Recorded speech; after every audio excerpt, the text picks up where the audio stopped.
li nara ray nag xale yu jigéen yu bëri tey l'observateur moo ñu ko wax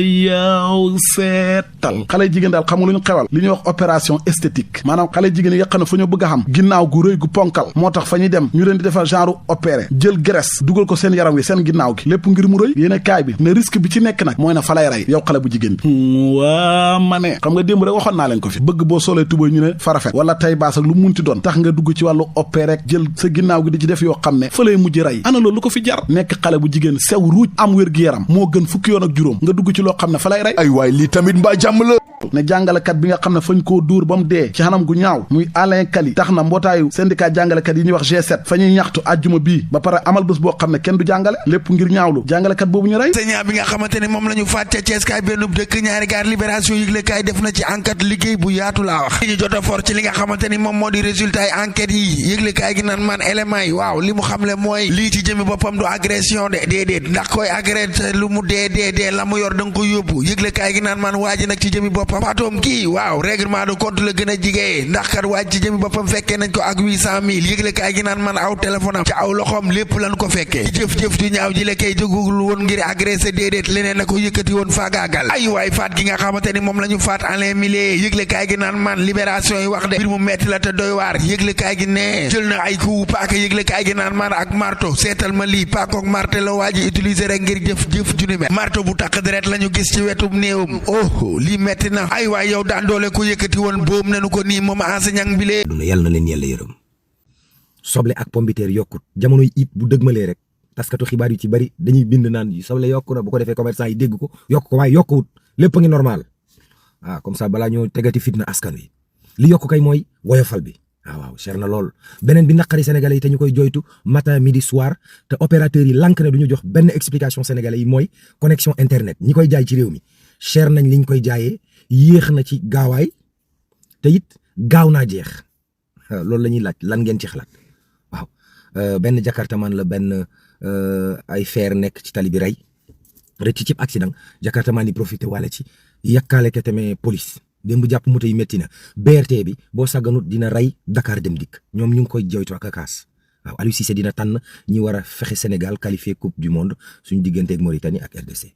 ñu muy France di Maroc daan nañuy jubbanti Macky Sall mi nga xam ne jamono ji ma ngi dugal loxoom ci lu jëm ci politique gu réew mi yéene kay gi de la Témoin ñu xëy fekk fa Moustapha Diakhaté daan nay wax ne élection yi nga xam ne moom la ñu tëgmale maanaam su ngeen gisee Macky Sall nekk tête de liste bu APR bu mu leen bett ndax Macky Sall jamono ji maanaam génneegul loxoom ci politique gu réew mi yéene kay gi di Walf Fadjri nee na en tout cas li am ba de Sall dugal loxoom gi Macky Sall dugal loxoom jamono ji ci politique gu réew mi loolu nag tax na waa France ak waa Maroc daal di koy jubbante yéene kaay gi de la Tribune xëy duñu xibaar naan ñu lenn loo xam ne kenn du ko laam-laamee ci réew mi mooy lu jëm ci wàllum courant bi woyofal bi jamono ji maanaam dafa yokk ndax am na benn client boo xam ne 5000 francs la jënd fukki fan ak juróom-ñaara ci weeru mai la ko jënd bi mu ko jëndee 51,5 kilowatt la bi ñu demee ba 22 mai client bi ci boppam jëndaat lu toll ci 5000 francs ci même contour mu defal ko 35,7 kilowatt journal bi nag nee na loolee nag li muy firnde la mooy woyofal bi jamono ji yokk na te amul lenn luñ ci laam-laamee ñi nga xam ne ñooy ambulanciers yu Sénégal ñoom nag waxoon nañu ne courant bi dafa yokk waaye yokk gi mu yokk amul lenn lu koy justifié ñi nga xam ne ñuy wax Senelec ñoom nag tàngoor wi la ñu ko jiiñoon yéene kaay gi de l'Observateur xëy duñu xibaar naan ñoo du courant bi rek moo yokk ci réew mi waaye nag lu jëm ci wàllum pomme de terre bi ak soble si jamono ji maanaam kenn mënu ko gis yokk na ba maara détail yi te Tabaski gi jamono ji léegi te mu yegsi journal bi nee na pomme de terre bi am na ay gox yoo xam ne kenn mënu ko faa gis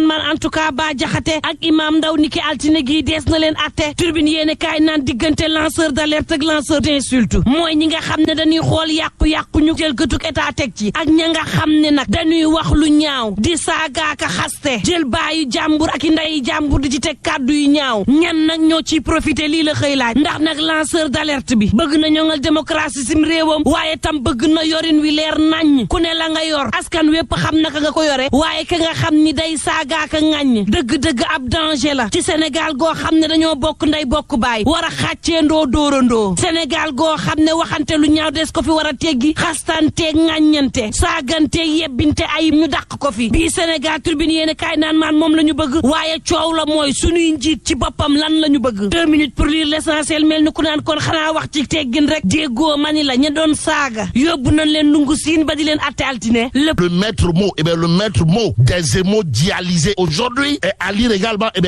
également dans le mandat quotidien ce matin le journal de parler de mauvaise prise en charge pour ne pas dire de piètre être prise en charge des histoire de nous renseigner que le président du mouvement des dialysés crève l'abcès. Au-delà de cet état de fait, il y a le point actuel qui nous informe qu'après avoir été cité à tort dans la fourniture de kits d'hémodialyse, l'association des hémodialysés s'excuse auprès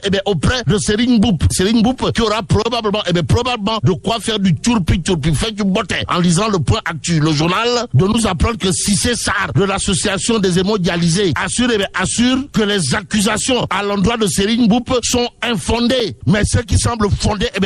pour les cadres républicains. Et à lire toujours dans le point actuel, le journal en tout cas nous informe que l'organisation en question s'en prend à l'apôtre du Bourroc au nom de qui ou de quoi qu'il en soit, pour les cadres républicains dans le point actuel se mobiliser pour libérer le président de la République de l'emprise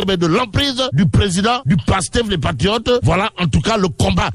à mener. En tout cas, la CCR assure que le président du PASTEF s'exerce à la fonction de président de fait. Ce que fait Walf Quotidien, c'est de nous apprendre que Macky Sall, rappelé à l'ordre par la France et le Maroc pour immixtion dans la vie politique nationale, actualité nationale, avec cette fois Tribune Quotidien. Le quotidien du groupe des médias, en tout cas, parle de tentative de déstabilisation du nouveau pouvoir. Et là, le parti APR, comprenez l'alliance de la pagaille et la racaille, Astafourla. Le parti Alliance pour la République s'avère mauvais perdant. Mais contre pertes et profits, la S2D Yonouna Tanguay de Souleymane Ndiaye prend une décision historique de chez historique. Renseigne en tout cas Tribune Quotidienne ce matin. Le journal du groupe des médias déformé, compagnonnage avec Benno Bokk-Bakar. Avec Benno Bokk-Yakar, le parti S2D Yonouna Tanguay de Souleymane Ndiaye, alias Borom Casamance ou encore Borom Fit Khalif Général Koulou Mobilisation, quitte le navire. Ainsi, il s'agit là, d'après Tribune Quotidienne, d'une grosse perte de Benno Bokk-Yakar. La coalition en question voit le départ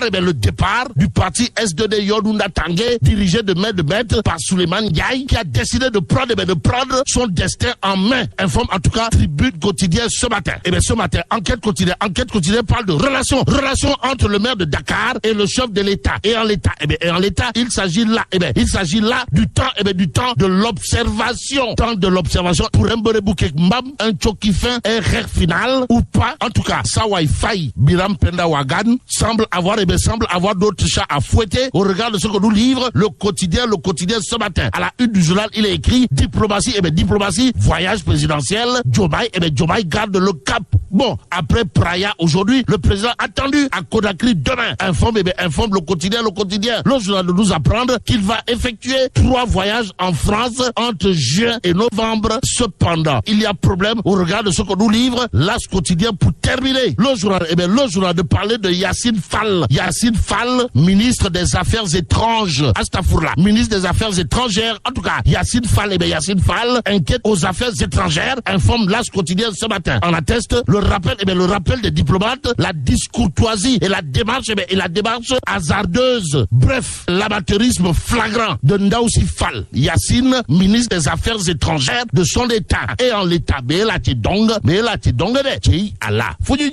bon, que Dieu préserve le Sénégal. lu moom le mandat yéene kaay ba wax ñu ko mooy taxawaay bu rafet bu Pape Demba bi tey def njiital Senelec ci ñi nga xamante ne ñooy ay prestataire yu nekk Senelec ngir ñoŋal seen nekkin ak seen liggéey fa leen a xamal renforcement ci wàllu financement loolu baax na la mu gis lu baaxut moom l'évidence yéene kaay ca jëwriñ ju ñu dénk wàllu bitim réew mooy ak kafuyaas ak ndëngate ci doxalin laas yéene kaay na ko faalay ñaan ma leeralal Sénégalais li nga bëgg a wax noonu Yacine Fall mi ñuy fal jëwriñ ju ñu dénk wàllu bitim réew fa ñoo seetlu na daal fa xam ay diplomate yu bëri yoo xam ne fañ leen a delloo si Sénégal doxalin boobu nag fa yéem yéene kaay bi ña ñuy wax ay contractuel fañ leen a delloo si Dakar secrétaire général ba fañ koo kajji remplacé ko ak ambassadeur Xaar Diouf loolu ni ki démb la le quotidien yéene kaay moom it fa xadd ba tey ci wàllu diplomatie ak tukki yi nga xam ne président Bassirou Diomaye Faye fa koy xamal ni ki tey mu nga jëm Cap Vert su fa baxee koo fay dem Guinée Conakry ni ki suba ñetti tukki lay xamal yéene kaay bi yokk ci ne ñaar fukki fan ci weeru juin président Diomaye Faye fay dem France dafa faa nar a dajee ak njiit réew bu France Macron wala fa jir yéene kaay mel ni ku naan ko li ma xam daal mooy réewum Guinée Conakry bala mu jëm ni ki suba fa faa nar a nekk ab sapeur pompier maanaam fay daay lakk gi dox diggante CEDEAO ak réewum Guinée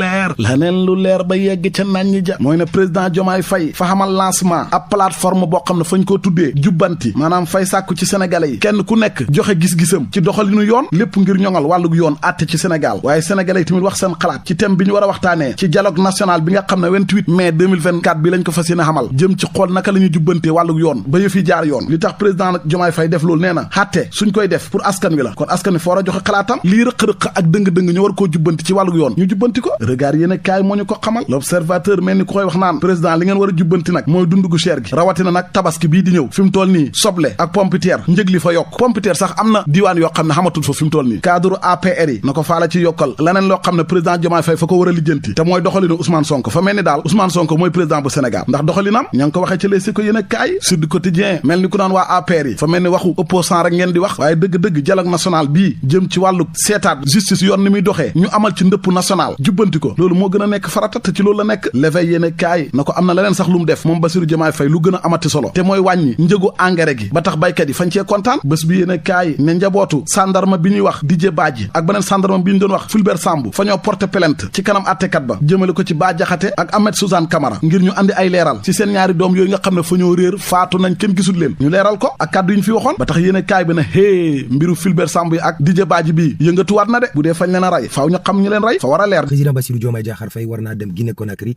ak Cap-Vert waaye balaa booba démb président ak gouvernement am taxawal nañ plateforme bu tudd jubbanti plateforme boobu nag li ko tax a jóg mooy ngir fexe yoon tëddee nday ji seex njaaxaanaay ngir mën a atte ñëpp te lal ko dëgg rek ci yoon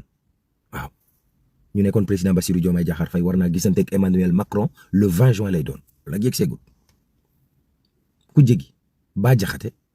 ak imam Cheikh Tidiane Ndao dinañ leen atte altine bii di ñëw ci kanamu yoon Abdoulaye Diouf Sarr ak waa APR nee nañ Sonko dafa am emprise ci pouvoir bi na bàyyi Diomaye ñoom daal loolu la ñu xalaat.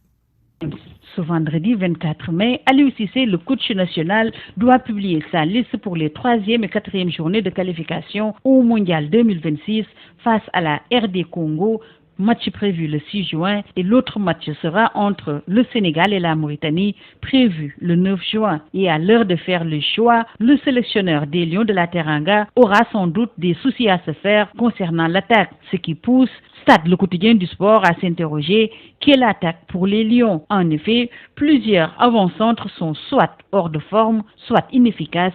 depuis plusieurs mois, alors que le Soleil signale que des indéboulonnables trentenaires sont toujours cotés en équipe nationale. Il s'agit entre autres de Gana, Kouyaté, Mané et Koulibaly. Et retenez la saison 4 du Basket Africa League avec AS Douanes et Rivers contre tous. ñeneen itam ñi nga xamante ni ñoom ñoo def jëf ju ñaaw moo di daal ab commerçant bu nga xamante ni daal moom moo nekk foofee ca diwaanu Diourbel lëkkaloo ak ay nitam moom nag commissariat spécial bu Touba moom moo ko daal di teg loxo moom mi sax daanaka ñu fekk ci moom ci li nga xamante ni daal moom moo di faux billet bu nga xamante ni daal toll na ci 200 000 francs CFA loolu lépp nag di faux billet bi nga xamante ni moom mii di commerçant bi daanaka daf ko defoon ci ay billet 10 000 francs yu nga xamante ni daal daf ko doon jël bëggoon koo tasaare ci li nga xamante ni moom moo di marché bi waaye itam def ko itam ci ay billet 5 000 francs yu nga xamante ni daal yooyu yëpp yéenam rek moo nekkoon daal di ko tasaare ci biir marché bi